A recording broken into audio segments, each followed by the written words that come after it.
Olá, gente, eu sou Patrícia Deluna, escritora, pesquisadora. Esse vídeo vai falar de alguns elementos principais da narrativa de Não Olhe Pra Cima. Pensamento binário, 0 ou 1, psicose coletiva, que eu vou falar en passant, é o tema do nosso próximo vídeo, a incapacidade de ter pensamentos complexos e de analisar dados que sejam complexos, porque a gente só pensa hoje em dia ou do grupinho do 0 ou do grupinho do 1, ou o 0 tá 100% certo ou 1 100% certo, né? E sobre a forma que vai sendo tirada a nossa liberdade, já que a nossa subjetividade está sendo sequestrada por grandes empresas e grupos políticos. Então fique comigo, esse é o nosso Histórias Secretas. Se você gosta dos temas que eu pesquiso, do que eu falo, você vai gostar de ler meus livros. Ano que vem tem lançamento, eu espero que a gente já possa se reunir na época do lançamento, e aí a gente vai fazer uma festinha para 100 pessoas, tipo Grandes Gatsby, lá nos loucos anos 20, já que nós estamos de novo nos anos 20, nos loucos anos 20. Se inscreva para receber convite para festas de lançamento, para comprar os livros com desconto, para ler minha coluna e participar do meu clube do livro. Então fiquem com a gente.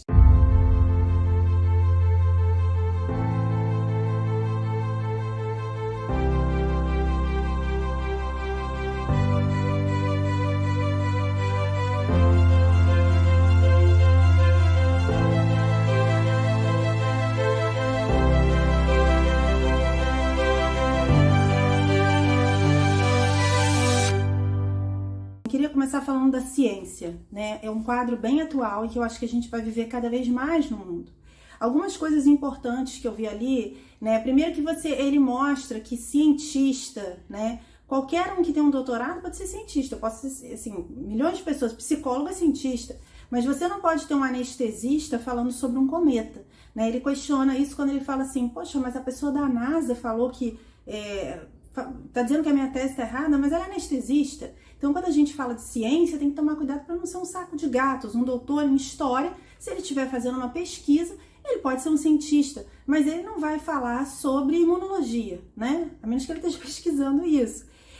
Então, a gente tem essa coisa de que hoje a nossa sociedade rotula de mas fulano é cientista, mas isso é um saco de gatos, né? E ele mostra dois lados da ciência e os dois lados, o lado dos dois cientistas que descobriram ali o cometa e o outro lado de cientistas que estão trabalhando para o dono da empresa. E eu vou dar um spoiler aqui agora, esse vídeo tem spoilers, tá? Já passou bastante tempo do lançamento do filme.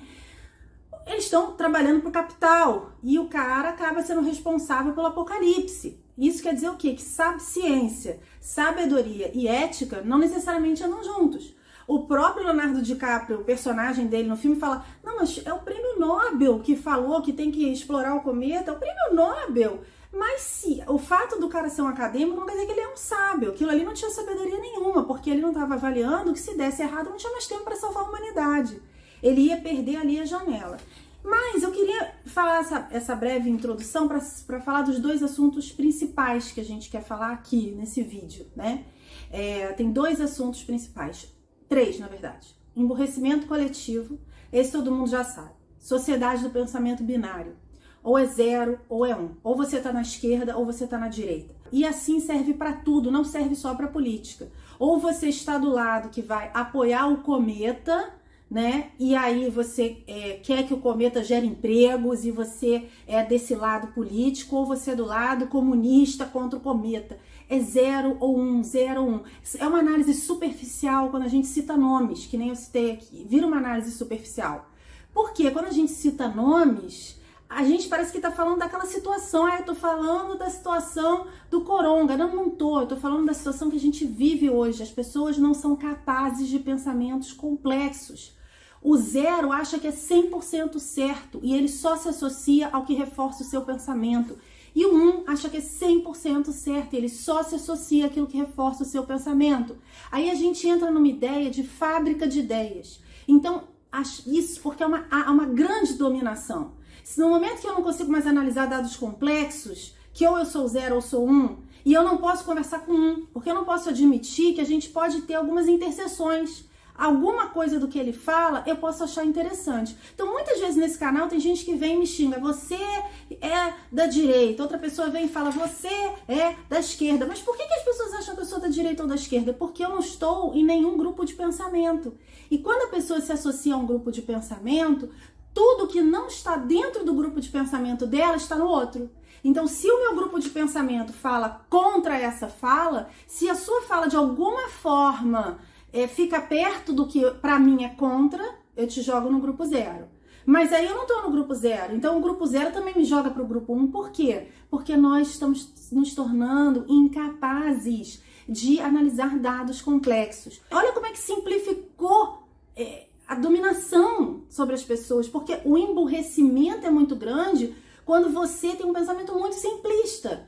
Quanto mais simples é o seu pensamento, mais fácil é te dominar. Então, sobre o que esse vídeo? Esse vídeo vai falar de 2 elementos principais que esse filme abordou. Primeiro, o pensamento binário, ou é 0 ou é 1. Ou você está no grupo que pensa 0 ou no grupo que pensa 1. A impossibilidade de desenvolver pensamentos complexos. A impossibilidade de processar dados complexos, de analisar dados cruzados. A gente hoje só consegue se ver e se pensar dentro do grupo 0, que pensa assim, assim, assim, assim, e não pode pensar nada diferente disso, senão ele é do meu grupo contrário, 1. E o 1 pensa assim, assim, assim, assim. Se você não pensar igual a 1, então você está em 0. Então você não pode divergir em nada. O que isso faz com as minorias, por exemplo, para as pessoas não acharem que eu estou aqui falando do nosso cenário de pandemia, por exemplo, apenas? Se você é uma minoria, você só pode pensar alinhado ao seu grupo que te representa, ao grupo político, ideológico que te representa. Se já falaram isso para mim, você não pode ser feminista se você não gosta da Simone de Beauvoir. Olha só, eu conheço milhares de mulheres casadas, mães, solteiras, divorciadas, profissionais, não profissionais, que estão lutando para melhorias na prática da sua vida e que fazem muito mais do que muitos intelectuais. Então, como é que se eu não estou de acordo com um pensamento ideológico de um grupo, então você não tem nada a ver com esse grupo. Você tem que sempre pensar igual o grupo que te representa, para você ser manipulado, porque fica muito mais manipulável, é muito mais fácil você ser manipulado assim. Existem hoje, não estou falando com relação a minorias agora não, estou falando com relação ao mundo. O que existe hoje? Existem fábricas de ideias.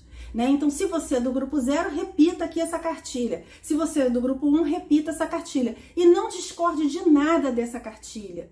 Do que se trata isso? Subjetividade roubada. A nossa subjetividade, ela foi roubada. Seja por grupos de empresas, por grupos políticos. A outra coisa é a política. A política, gente, incentiva essa briga. Ou você tá no 0, ou você tá no 1. Esse radicalismo a gente vê no mundo inteiro. Agora é uma luta da extrema-direita com a extrema-esquerda em muitos países. Por quê? Porque isso é a polarização do pensamento simplista. Saber pensar é saber que a gente às vezes não tem resposta. Não, eu não sei, eu não tenho essa resposta. Eu vou ter que estudar, eu vou ter que falar com alguém que é especialista. Eu não sei.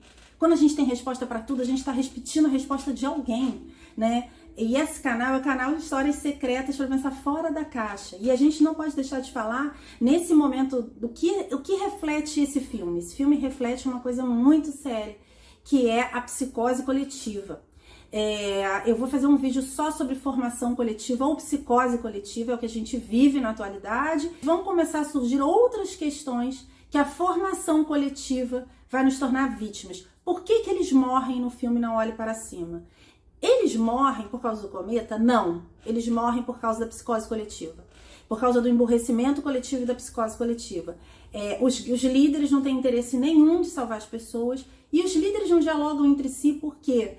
Porque a subjetividade das pessoas está sequestrada. É muito difícil ter ideias assim. Quando mais 65% das pessoas está infeliz, é o espaço fértil para formação coletiva ou psicose coletiva. E uma das questões é não pensar. Então, os nossos líderes também fazem parte da formação coletiva, eles também vêm de uma relação binária de extremos, né? E dentro de um objetivo social de cada vez ter menos liberdade. Então, eles também estão nesse sistema. O que mata no filme é emburrecimento coletivo, não é o cometa. O cometa poderia ter sido destruído naquela janela de tempo. E aí a gente volta à questão da ciência. Porque assim, você tem cientistas sérios falando que precisava ser feito, e você tem um prêmio Nobel dizendo para fazer o contrário. E você tem uma empresa que põe pessoas para ligarem e falarem com cientistas. Aí a pessoa fala assim, olha, mas eu liguei, o cientista me falou. Mas a gente está com a subjetividade sequestrada. É um cientista contratado por uma empresa a qual interessa fazer a exploração do cometa. Será que essa pessoa realmente é imparcial para avaliar dados? Ou não?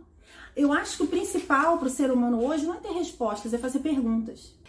No ensaio que escreveu, Baudrillard, demonstrando que a Guerra do Golfo não havia ocorrido, pois tudo que foi protagonizado por Saddam Hussein, pelo Kuwait e pelas forças aliadas não passara de farsa televisiva. Jean Baudrillard afirmou, o escândalo em nossos dias não consiste em atentar contra os valores morais, e sim contra o princípio da realidade.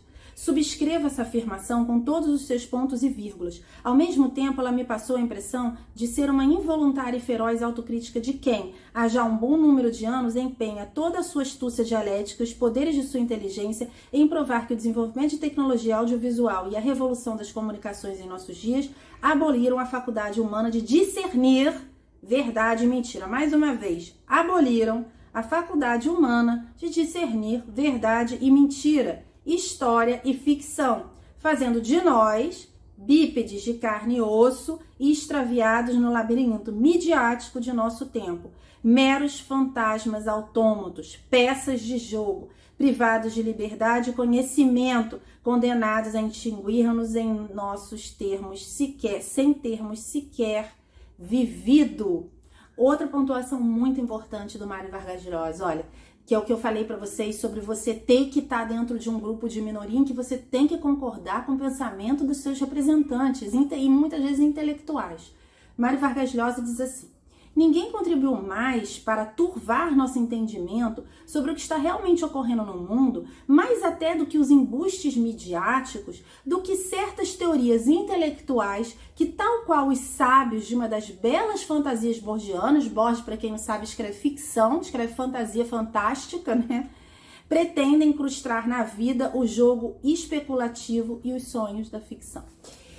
Para terminar, gente, eu queria falar uma coisa, não terminar o vídeo, tá? Terminar aqui um pouco do livro do Mário Vargas Llosa. Ele fala assim, como o que a gente vê ali naquele programa, em que o cientista ele tem que falar num programa de auditório quase, aquilo não é um jornal, aquilo é um programa de entretenimento, né? Ele vai querer dar uma notícia, mas ele não consegue dar uma notícia, ele não consegue falar de fatos, eles ficam brincando, rindo, fazendo palhaçada.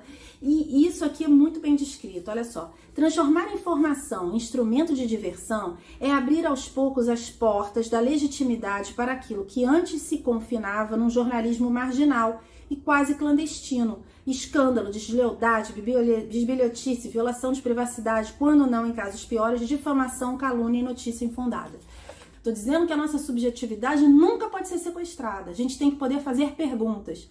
Um dos processos de inteligência e de aprendizado é a pergunta. Nunca fique num lugar que você não pode questionar, não pode fazer perguntas. Esse lugar quer te dominar, não quer te ensinar nada. Esse lugar não quer lutar por você, quer lutar usando a sua força, quer que você lute pelo lugar, né? Então é isso, minha gente. Sigam aí, linktree/Patrícia de Luna, lá vocês conseguem se inscrever para os lançamentos dos meus próximos livros. A gente vai estar lendo no Clube do Livro esse ano algumas ficções e algumas não ficções que foram de pesquisadores que eu conheci pelo mundo. Também a inscrição está aí, vai acontecer a cada 3 meses. Vocês já podem saber também quais são os livros selecionados lá no Patrícia de Luna Oficial no meu Instagram. E leiam a minha coluna. Esse mês, inclusive, eu vou estar falando sobre como domar tornados, uma coisa baseada numa filosofia que eu aprendi com um índio americano que me falou sobre como os índios domaram tornados. Fiquem ligados, eu sou Patrícia de Luna, escritora, pesquisadora. Até o nosso próximo Histórias Secretas.